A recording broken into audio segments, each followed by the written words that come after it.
آلك وأصحابك يا سيدي یا شفیع المذنبین۔ آج چونکہ ماہ رمضان المبارک کا تیسرا روزہ ہے، اسلامی احکامات اور مسائل کے ساتھ ساتھ وہ ہستیاں جو عالم اسلام کے اندر ایک درخشاں پہلو رکھتے ہیں، ان کی سیرت و صورت کو سمجھنا اور پڑھنا یہ اہل ایمان کا ایک تسلسل اور ایک ایمان کا حصہ رہا ہے۔ ان ہستیوں میں سے 3 رمضان مبارک کو بنت مصطفیٰ دختر مصطفیٰ سیدہ طیبہ طاہرہ خاتون جنت سلام اللہ علیہا آپ کا یوم وصال ہے، تو آج ہم حضور کی لخت جگر کے حوالے سے چند باتیں سماعت کرنے کی کوشش کریں گے، اس دعا کے ساتھ کہ اللہ رب العزت ہماری بیٹیوں کو، ہماری بہنوں کو، ہماری بہنوں کو، ہماری ماؤں کو عصمت زہرا کی عکاسی نصیب فرمائے۔ حضرت سیدہ طیبہ طاہرہ کا نام جو ہے وہ فاطمہ ہے، اور علماء مفسرین نے اور لغت کے عالمہ نے اس بات کی تصریح فرمائی ہے کہ آپ کا نام نبی پاک صلی اللہ تعالی علیہ وآلہ وسلم نے فاطمہ اس لیے رکھا ہے کہ جس چیز سے جہنم کی آگ کو دور رکھا جائے اس کو فاطمہ کہا جاتا ہے۔ تو اللہ رب العزت نے آپ کے نام کے اندر ہی اتنی شانیں اور اتنی کرم نوازیاں فرمائی ہیں کہ جب بھی کائنات کے اندر آپ کا نام لیا جاتا ہے، سمجھنے والے اہل محبت اس بات کو سمجھ جاتے ہیں یہ وہ ہستی ہے کہ جن کو اور جن کی اولاد کو رب نے دوزخ کی آگ سے آزادی عطا فرمائی ہے۔ دوسرا آپ کا لقب ہے البتول۔ یہ بات ذہن میں رہنی چاہیے کہ البتول اس عورت کو کہا جاتا ہے جو عوارض انسانی، میں یوں مثال دینا چاہوں گا کہ ہم جن رحموں سے ہو کر اس کائنات میں آئے، جب ہم اس دنیا میں آنکھ کھولتے ہیں تو جو عورتوں پر بیماری وارد ہوتی ہے، ایسی تمام تر بیماریوں سے اللہ رب العزت نے سیدہ طیبہ طاہرہ حضرت خاتون جنت کو آزاد رکھا ہوا تھا۔ پورے قرآن حکیم کے اندر 2 عورتیں ہیں جن کو البتول کا لقب دیا گیا ہے، ایک حضرت مریم سلام اللہ علیہا ہے اور ایک جنت کی حور ہے۔ حضرت علامہ بدر الدین عینی علیہ الرحمہ بہت بڑے محدث گزرے ہیں، آپ فرماتے ہیں کہ تیسرا لقب سرکار کی بیٹی حضرت فاطمہ کا ہے، لیکن ان کے اندر فرق ہے، اور فرق یہ ہے کہ جنت کی حور کو بتول کہا گیا، لیکن اس کا مقام اور اس کا رتبہ یہ ہے کہ وہ خامد نہیں رکھتی ہے، خامد نہیں رکھتی ہے۔ حضرت مریم کو بھی بتول کہا گیا لیکن خامد وہ بھی نہیں رکھتی ہے۔ کمال اس کے اندر ہے کہ حضرت فاطمہ خامد بھی رکھتی ہیں پھر بھی بتول ہے۔ تو اہل طریقت نے اس بات کو کھلے لفظوں کے ساتھ نقل کیا ہے کہ آپ کے وجود سے جو بھی نکلا وہ اللہ کا نور نکلا۔ یہی وجہ ہے کہ نبی پاک صلی اللہ تعالی علیہ وآلہ وسلم نے مسجد نبوی کے حوالے سے جب قوانین کو مرتب فرمایا تو حضور نے فرمایا کہ 2 دروازے، صحابہ کرام کے چونکہ گھروں کے دروازے مسجد نبوی کے ساتھ اٹیچ ہیں، تو حضور نے فرمایا 2 دروازے ہیں جو ہر وقت مسجد نبی میں کھلے رہیں گے، اس میں سے ایک میرے گھر کا دروازہ ہے اور ایک میرے ویر مولا علی کے گھر کا دروازہ ہے۔ یہ 2 ہستیاں وہ ہیں جو حالت جنابت کے اندر بھی مسجد کے اندر پاؤں رکھ سکتی ہیں، جبکہ پوری امت کے لیے قانون اس سے جدا ہے۔ تو آپ اس بات کا اندازہ یوں بھی لگا سکتے ہیں کہ نبی پاک صلی اللہ تعالی علیہ وآلہ وسلم نے فرمایا، اور اس کو امام ابن حجر اسقلانی نے المواہب کے اندر نقل فرمایا کہ جب حضور کی ولادت کا وقت قریب تھا، گھڑیاں قریب تھیں، تو نبی پاک صلی اللہ تعالی علیہ وآلہ وسلم کی والدہ حضرت مائی آمنہ خاتون سلام اللہ علیہا آپ فرماتی ہے کہ جو آواز میرے کانوں میں بار بار پڑا کرتی تھی وہ آواز یہ تھی، قد انتقل نور محمد فی بطن آمنہ، کہ آج ہم نے نور محمد کو بطن آمنہ میں منتقل کر دیا ہے۔ تو حضور کی پیدائش کا جب ذکر کیا گیا تو لفظ نور کا اضافہ یہ رب کی طرف سے کیا گیا۔ تو نبی پاک صلی اللہ تعالیٰ علیہ وآلہ وسلم کی چونکہ آپ اولاد ہیں، اسی مناسبت سے اللہ رب العزت نے ان تمام تر عوارض سے آپ کو پاکیزگی عطا فرمائی تھی۔ دنیا کے اندر جو بھی عورت آتی ہے وہ یقیناً کسی کی بیٹی ہوتی ہے، کسی کی بہو ہوتی ہے، کسی کی بیوی ہوتی ہے، کسی کی ماں ہوتی ہے۔ تو ان تمام تر رشتوں کو نبی پاک صلی اللہ تعالیٰ علیہ وآلہ وسلم نے الگ الگ حیثیت عطا فرمائی۔ سرکار نے فرمایا کہ جس کو اللہ پاک بیٹی عطا فرماتا ہے تو بیٹی باپ کے لیے رحمت کہلائی جاتی ہے۔ آج تو ہم اس دور کے اندر سانس لے رہے ہیں جب باپوں کے سینوں میں اللہ پاک نے بیٹیوں کا پیار رکھا ہوا ہے۔ مکہ کا وہ گندا ترین ماحول، جس ماحول کے اندر بیٹیوں کو زندہ درگور کر دیا جاتا ہے، بیٹیوں کو مار دیا جاتا ہے، اس دور کے اندر، آج کے دور کے اندر اگر میں اپنی بیٹی کے لیے کوئی پیار کا جملہ بولوں، محبت کا جملہ بولوں تو یہ بات سمجھ میں آتی ہے، اس لیے کہ اللہ رب العزت نے ہمارے سینوں میں بچیوں کا پیار رکھا ہوا ہے۔ یہ پیار ہی تو ہے کہ بوڑھا باپ ہے لیکن پھر بھی اپنی ٹوٹی ہوئی کمر پر ہزاروں من کی بوریاں اٹھا کے مزدوری کر رہا ہوتا ہے، اس لیے کہ اس نے بیٹی کے ہاتھوں کو رنگنا ہوتا ہے، پیلا کرنا ہوتا ہے۔ بھائی ہے تو وہ فیکٹریوں کے اندر اوور ٹائم لگاتے ہیں، اپنی شادیوں کو مؤخر کرتے ہیں، لیکن بہن کی خوشی کو مقدم رکھتے ہیں، تو یہ پیار ہے۔ لیکن وہ دور جس دور کے اندر بیٹیوں کو نحوست سمجھا جاتا تھا، لعنت سمجھا جاتا تھا، اس دور کے اندر نبی پاک صلی اللہ تعالی علیہ وآلہ وسلم نے فرمایا تھا الفاطمہ بدعۃ منی، لوگوں فاطمہ کو رب نے میرے جگر کا ٹکڑا بنایا۔ یہی وجہ ہے کہ اکثر اور تمام تر مفسرین کا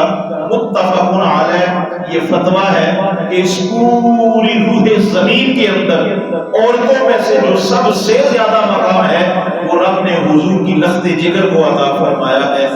اس وجہ سے کہ حضور نے ان کو اپنا ٹکڑا قرار دیا۔ تو جب سرکار سب امت سے افضل ہے تو حضور کا ٹکڑا بھی تو تمام امتوں سے افضل شمار ہوگا۔ تو میں نے کہا کہ بیٹی باپ کے لیے رحمت ہوتی ہے، پھر ایک وقت آتا ہے جب وہ کسی کے نکاح میں چلی جاتی ہے تو پھر اس کے لیے وہ بیوی کہلائی جاتی ہے۔ پھر کچھ عرصے کے بعد اللہ رب العزت اسی بیٹی کو اولاد جیسی خوشیاں عطا فرماتے ہیں۔ حضرت علامہ اسماعیل حقی علیہ رحمہ نے روح البیان کے اندر اس بات کی تصریح فرمائی۔ آپ فرماتے ہیں کہ ہر بیٹی اپنے باپ کے لیے رحمت ہے، اس میں شک نہیں ہے، لیکن سیدہ تیرے مقام پر قربان جائیں، آپ ان کے لیے رحمت بن کے آئی ہیں جو محبوب کل کائنات کے لیے رحمت للعالمین بن کے آئی۔ اور دوسرے مقام پر آپ فرماتے ہیں کہ ہر بیٹی اپنے خاوند کے لیے نصف ایمان، حضور نے نکاح کو نصف ایمان کا درجہ قرار دیا ہے، لیکن آپ فرماتے ہیں کہ کائنات آپ کے قدموں پر قربان کر دی جائے، اے زہرا آپ اس کے لیے نصف ایمان بن کے آئی ہے جس مولا علی کو سرکار نے کل ایمان کا درجہ عطا فرمایا۔ یہ کتنی بڑی شان ہے۔ اور پھر جب اسی بیٹی کے گھر میں اولاد ہو جاتی ہے تو اولاد کی جنت ماں کے قدموں کے نیچے ہوتی ہے،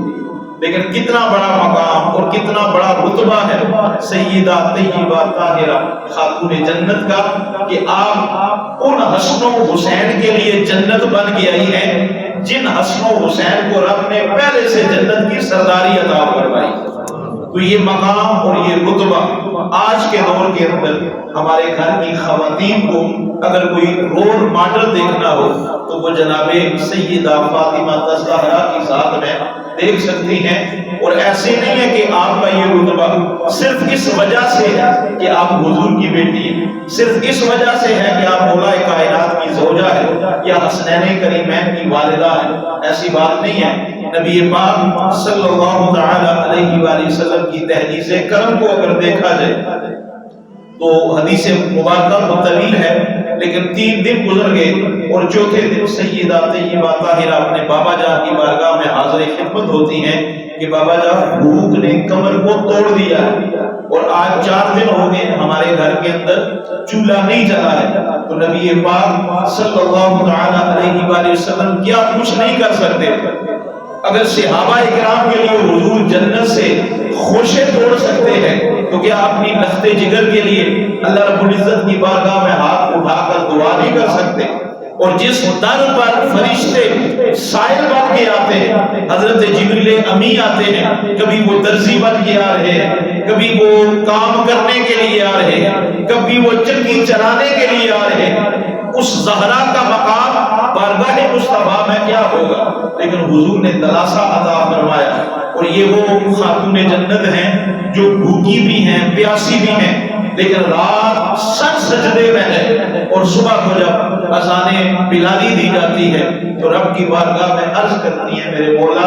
تو نے راتیں اتنی چھوٹی بنائی ہے کہ ابھی زہرا کا سجدہ بھی مکمل نہیں ہوتا اور تیرا بلال اٹھ کے اذان فجر دے دیتا ہے. رات ہے تو شب بیداریوں میں ہے، دن ہے تو اللہ رب العزت کی عبادت کے اندر ہے. اور یہ ان تمام تر محنتوں کا، کاوشوں کا صلہ ہے. امام اسماعیل حقی علیہ رحمہ نے بالخصوص شاہ عبد الحق محدث دہلوی علیہ رحمہ، یہ بر صغیر کے سب سے پہلے محدث، اتنی مضبوط حدیث ہے. اور ہمارے علماء فرماتے ہیں کہ اگر ہماری کتابوں میں سے حضرت شیخ عبد الحق محدث دہلوی کی احادیث کو نکال دیا جائے تو ہمارے عقائد کمزور پڑ جاتے ہیں. اتنا مضبوط بندہ ہے. روایت سنیے گا، آپ فرماتے ہیں کہ قیامت والے دن حضرت مائی فاطمہ الزہرا سلام اللہ علیہا اس شان کے ساتھ آئیں گی، اس شان کے ساتھ آئے گی کہ جب آپ قبر سے باہر تشریف لائیں گی اور میدان حشر میں آئیں گی تو اللہ رب العزت کی طرف سے اعلان کیا جائے گا کہ اے فرشتوں، اہل محشر کو یہ رب کی طرف سے اعلان سنا دو کہ اپنی نظروں کو جھکا لیا جائے، اس لیے کہ آج محمد مصطفیٰ کی لخت جگر کا گزر ہو رہا. یہ پردے کا عالم ہے، یہ عصمت کا عالم ہے، یہ شرم و حیا کا عالم ہے. اور علماء نے اس بات کی بھی تصریح فرمائی ہے کہ یہ صرف عام دنیا داروں کے لیے اعلان نہیں ہوگا بلکہ اس کے اندر تمام انبیاء بھی شمار ہوں گے. اسی اہل محشر کی نگاہوں کے سامنے سے حضرت سلیمان کی بیٹی کو بھی گزارا جائے گا، حضرت یعقوب کی بیٹی کو بھی گزارا جائے گا، حضرت ابراہیم کی 8 اولاد کو بھی گزارا جائے گا. کل نبیوں کو رب نے جو جو بیٹیاں عطا فرمائی ہیں سب کو گزارا جائے گا، لیکن پردے کا حکم فقط آئے گا تو بنت مصطفیٰ کے لیے آئے گا. اور جو الفاظ حدیث پاک کے میں نے اگلے پڑھے ہیں، ویسے تو تفصیلی کتاب انشاءاللہ کل جمعہ المبارک پر کیا جائے گا جب خاتون جنت قیامت والے دن اللہ کی بارگاہ میں حاضر خدمت ہوں گی. تو محدثین فرماتے ہیں کہ آپ کے دائیں بازو پر، دائیں کندھے پر حضرت امام حسن مصطفیٰ کا وہ زہر آلود کرتا موجود ہوگا کہ جب بنو امیہ اور بنو عباس کے بادشاہوں نے حضرت امام حسن مصطفیٰ کو زہر دلوایا اور زہر دلوا کر آپ کو قتل کرنے کی سازشیں پے در پے کی، اور بائیں کندھے پر حضرت امام حسین سلام علیہ السلام کا وہ شہادت والا کرتا ہوگا اور رب کی بارگاہ میں اس عالم کے اندر حاضر ہوں گی. یہ اللہ رب العزت کی بارگاہ میں سوال کرے گی میرے مولا تو مجھ سے انصاف فرما، اور اس درد کے ساتھ آہوزاری کرے گی. حدیث پاک کے اندر آتا ہے کہ انبیاء اپنی کرسیاں چھوڑ دیں گے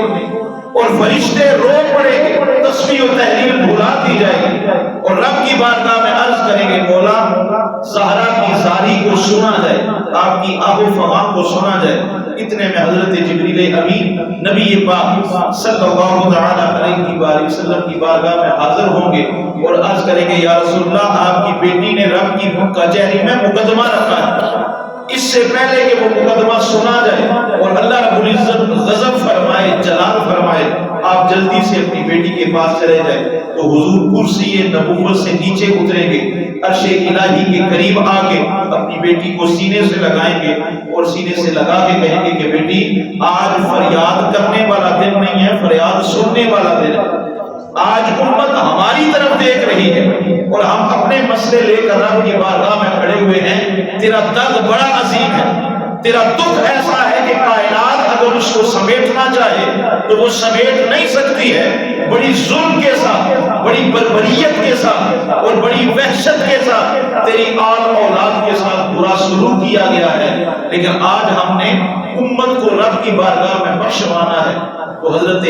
خاتون جنت پھر رب کی بارگاہ میں جب اپنی فریاد رکھے گی تو رب کائنات فرمائے گا حبیب ان سے پوچھئے کہ یہ کیسے راضی ہوا.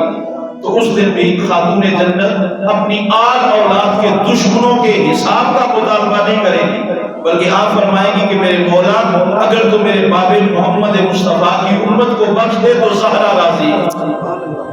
اس دن بھی آپ اپنے بچوں کی قربانی امت مصطفیٰ کی شفاعت کی صورت میں رب کی بارگاہ سے وصول کرے گی. ضرورت ہے